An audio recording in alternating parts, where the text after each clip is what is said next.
उन्होंने गोली मारी और नाम पूछ कर जब उन्होंने गोली मारी तो ये सवाल था। मीनाक्षी ने कहा कि जो उनकी पत्नी है, उन्होंने कहा कि उन्हें ये पता था कि राहुल वहां पर मौजूद है। उन्होंने इस तरफ इशारा किया कि ऑफिस के अंदर ही कुछ लोग थे जिन्होंने इस बात की तरफ उनकी ओर इशारा किया। बेहद घृणित, निंदनीय और कायराना हरकत है जिसका जितनी हो भर्त्सना की जानी चाहिए। ऑफकोर्स में आया जी जनाब। जय श्री राम। राहुल भट्ट जी को भावभीनी श्रद्धांजलि अर्पित करता हूं। आज अगर उनका नाम राहुल न होके असलम होता, शायद कोई मुस्लिम नाम होता तो आज वो बच जाता। मैं आपको रुकिए, खड़े हुए। क्या नाम है आपका? जी शरद श्रीवास्तव। शरद श्रीवास्तव जी, मैं आपको ही बताना चाहे, मैंने आधी अधूरी जानकारी दी थी, इसके लिए मैं माफी चाहता हूं। पिछले 24 घंटों में 2 लोग हुए जिसमें शहीद हुए। मैं शहीद कह रहा हूं, राहुल को शहीद का दर्जा कह रहा हूं। तो दूसरा जो एसपीओ था वो मुस्लिम ही था, जिसको कि मारा आतंकियों ने, जिसको मारा। तो मैंने बात पूरी साफ गोई के साथ रख दी। एक मुसलमान था और एक राहुल था। देश की सुरक्षा नहीं, बाकी राहुलों की बात मत करिए। जो देश की सुरक्षा के लिए खड़ा हुआ था वो मैं उसकी जो उनका समर्थन कर रहा है हम भी करते होंगे। हम लोग भी मुस्लिम पहले बात पूरी समझ लिया करिए, उसके बाद। हाँ जी जी, मैं आया। ऑफकोर्स बैठिए जी। प्रतीक जी, आपने अभी कहा कि वहां के एसपीओ था, वो मुसलमान था। हाँ। 100 में 10% मुसलमान देशभक्त है। मैं फिर आपसे कहूंगा, हो सकता आप माइक हटा लिए, कैमरा मेरे चेहरे से हट जाए। अभी भी 90% मुसलमान, अरे दिल से हमको नहीं लगाता है भाई। मैं एक नाम बताइए, एक बात बताइए, आपका नाम क्या है? मेरे रुकिए, आपका नाम क्या है? प्रवीण कुमार राय। प्रवीण कुमार राय साहब, मैं बैठिए, मैं आ रहा हूँ बेटा, आ रहा हूँ, मैं आ रहा हूँ, बैठो। इतनी, हाँ ये सवाल अच्छा है आपका कि ये सर्वे किसने किया, और इनसे जरूर पूछा जाना चाहिए कि ये आंकड़े आप कहां से बना लेते हैं। ये आंकड़े आप, रुकिए, जब मैं आपके पास आऊंगा तो आप जरूर बताइए, ये आंकड़े आप कहां से ले आते हैं। और दूसरा ये बात कि आप कौन आदमी होते हैं जो आप सर्टिफिकेट बांटने लगते हैं लोगों की। ये 10 आदमी जो हैं ये देशभक्त नहीं है, और ये 90 जो हैं ये इस तरह से हैं। ये मैं जानना चाहूंगा आपसे। जबकि आपने कहा, तो मैंने कहा कि मैं आंकड़ा पूरा नहीं दे पाया था। 24 घंटे में 2 मरे, 2 शहीद हुए, जिसमें एक हिंदू था, एक मुसलमान था। जी नहीं बताएंगे तो आप तब, जब मैं आपसे आगे पूछूंगा। और एक बात जो मैं आपसे पूछना चाहता हूं, आप विश्व हिंदू परिषद के हैं, मैं आपका स्वागत करता हूं। मैं लंबे समय तक कवर करता रहा विश्व हिंदू परिषद। मैं एक बात आपसे कहता हूं, बहुत ज्यादा नफरत लेके बहुत ज्यादा दिन तक जिया नहीं जा सकता। बिल्कुल सर, बिल्कुल।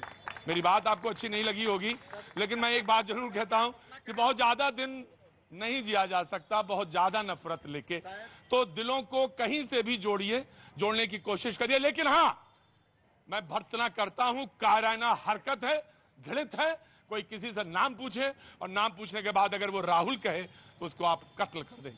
वो शहीद है, और इसकी मजम्मत की जानी चाहिए। और इसकी सजा सिर्फ, मैं आ रहा हूं, पूरा सेंटेंस बोलने दीजिएगा, और इसकी सजा वही होनी चाहिए जो कायर लोगों की होती है। अरे कैसे तुम बहादुर बनते हो, छुप के मारते हो, शर्म आनी चाहिए। अब आता हूं मैं जी, आता हूं, खड़े रहिए जी। सर, आज देश का दुर्भाग्य है कि हम हिंदू और मुस्लिम पे बात कर रहे हैं, क्योंकि संविधान को जो लोग नहीं मानते वही हिंदू और मुस्लिम की बात। आज युवा नौजवान बेरोजगार परेशान है। 69,000 शिक्षक भर्ती में आरक्षण घोटाला हुआ। हम लोग इको गार्डन में जिस दिन से सरकार बनी है उस दिन से हमारी नियुक्ति नहीं हो पा रही 6800 सीटों की। इस पर कोई बात नहीं कर रहा है। ये नेता जितने लोग हैं, चाहे आरएसएस के हों चाहे जिस पार्टी के हों, सिर्फ और सिर्फ इस पे बात करें कि हिंदू मुस्लिम क्यों बात हो रही। भाई संविधान है, हमको तो हिंदू मुस्लिम पे बोलने का राइट ही नहीं है, लेकिन फिर भी बात हो रही है। हमारी नियुक्ति रुकी है। हमें वोटों के चक्कर में हमारे वोट लेने के चक्कर में हमारी लिस्ट निकाल दी गई 6800 सीटों की। क्या नाम है आपका? अमरेंद्र सिंह पटेल नाम है हमारा। अमरेंद्र सिंह पटेल जी, बैठिए, तशरीफ रखिए। अमरेंद्र जी, ईश्वर करे बहुत जल्दी आपकी बहाली हो। आप बाकी सारे लोग बैठ जाइए, ईमानदारी के साथ बैठ जाइए। अमरेंद्र जी खड़े हो जाइए। ईश्वर करे बहुत जल्दी आपकी बहाली हो, आपकी नौकरी लगे, आप तमाम वो सारे जो लोग खड़े हैं उनकी भी नौकरी लगे, और नौकरी लगने के बाद अपना विजन, आपका नजरिया बड़ा हो, और देश के हिसाब से जो जरूरत है देश को, मुल्क को, उसी तरफ हो। बहुत बहुत शुक्रिया, बैठिए जी।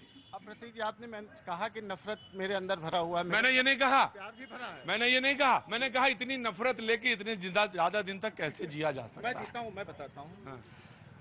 अंजुम रहबर जी की एक रचना है, शायरी है। अच्छा पढ़ेंगे और अंजुम, मैं- अच्छा पढ़ेंगे अंजुम रहबर को ही। बिल्कुल, क्योंकि दिल है ना, उस 10% के लिए धड़कता भी तो है। हाय, हाय। रंग इस मौसम में भरना चाहिए और सोचता हूँ प्यार करना चाहिए। धड़कता है दिल हमारा भी हाँ, हाँ। हिंदुस्तान में। लेकिन सवाल क्या आ जाता है जिससे नहीं धड़कता है? हाँ इस 10% से नहीं नहीं बीच में डिस्टर्ब नहीं करते। हाँ रंग इस मौसम में भरना चाहिए और सोचता हूँ प्यार करना चाहिए और दोस्तों इस देश के वास्ते और दोस्तों इस प्रतीक जी के वास्ते रोज जीना रोज मरना चाहिए। राहुल भट्ट के लिए भी मरना है सर। जो गलत है वो गलत है। ये सोच ले आतंकवादी कि अभी भारतीय माताओं ने वीर शिवाजी पैदा करना बंद नहीं किया है। बस हम संविधान पर भरोसा रखते हैं, इसलिए अपनी बात को शायद तेज लहजे में, शायद कमजोर लहजे नहीं में नहीं बात लहजे में कहते नहीं है। हैं, नहीं लेकिन बात शायद आप बात लहजे की नहीं है। बात दरअसल है कि ईमानदारी के साथ। बहुत बहुत शुक्रिया, थैंक यू। मैं इस तशरीफ बात को भी कहूंगा। नहीं नहीं अब आप तशरीफ रखेंगे, मैं आगे आऊंगा। फिर मैं तो सिर्फ ये कह रहा था कि 24 घंटे में जो वहां पे शहीद हुए उसमें एक मुसलमान भी था और एक राहुल भी था। राहुल से किसी मैंने आपने पूरा आंकड़ा नहीं कहा, मैंने पूरा आंकड़ा भर दिया। बैठिए आप, मैं आता हूं आपके पास। नमस्ते जी, नमस्ते, कैसी हैं आप? कहाँ से आना हुआ है आपका? मैं तो लखनऊ से ही हूँ। लखनऊ से ही है, बहुत अच्छी बात है, बहुत बहुत शुक्रिया, थैंक यू सो मच। और आप? जी मैं भी लखनऊ से हूँ, ये मेरी मम्मी है। बहुत बहुत स्वागत है। पानी वानी मिला आपको? बहुत गर्मी है आज। जी हाँ जी हाँ। हाँ बहुत अच्छी बात है, बहुत बहुत शुक्रिया। मैं आता हूँ, आ रहा हूँ जी। शुचि जी आ गई हैं कांग्रेस की प्रवक्ता, मैं उनकी तरफ मुखातिब होता हूँ कि आखिर विरोध किस बात का है। सरकार ने कहा कि इस वक्त जो है साथ मिलकर अगर लड़ा जाए तो लड़ाई आसान हो सकती है। बेशक 100% लड़ाई आतंकवाद से है, तो चाहे पाकिस्तान जैसा विषय हो या कश्मीरी पंडित, एक सूत्र में समस्त भारतवासी ऐसी घटना की घोर निंदा करते हैं, भर्त्सना करते हैं। जी। ये समाज में विघटन उत्पन्न करती हैं। तो पार्टी के रूप में भी और एक भारतीय के रूप में भी निश्चय ही ऐसी घटनाओं से हम सब टारगेट किलिंग है ये, इसे बिल्कुल निश्चित तौर से कहिए कि ये टारगेट किलिंग है और इसमें कहीं दो राय नहीं है। नाम पूछे और नाम पूछ के मार दें। जी बिल्कुल ये टारगेट किलिंग है और विगत 2 वर्षों में टारगेट किलिंग्स में लगातार इजाफा हुआ है।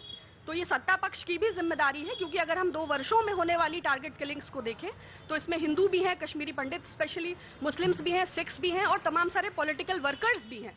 तो जो सरकार बराबर ये दावा करती है कि 2 वर्षों में शांति स्थापित की है, एम्प्लॉयमेंट का पैकेज दिया है, चारों तरफ एक रोजी पिक्चर क्रिएट करने की कोशिश है, तो वह भी इस बात का स्पष्टीकरण दे कि सिर्फ राजनीतिक रोटियों को सेकने के उद्देश्य से एक तरफा माहौल बनाने की कोशिश है या धरातल पर भी संवेदनाओं को प्रकट करने के लिए कोई कॉन्क्रीट स्ट्रैटेजिक प्लानिंग भी गवर्नमेंट के पास। राइट, स्ट्रेटेजिक प्लानिंग भी है। आप खड़े हो जाते बार बार, क्या बात है? चुनाव तो हो चुका है यूपी में, सुनाई नहीं पड़ रहा। वैसे तो उतना बढ़िया बोल नहीं, आप बैठो ना।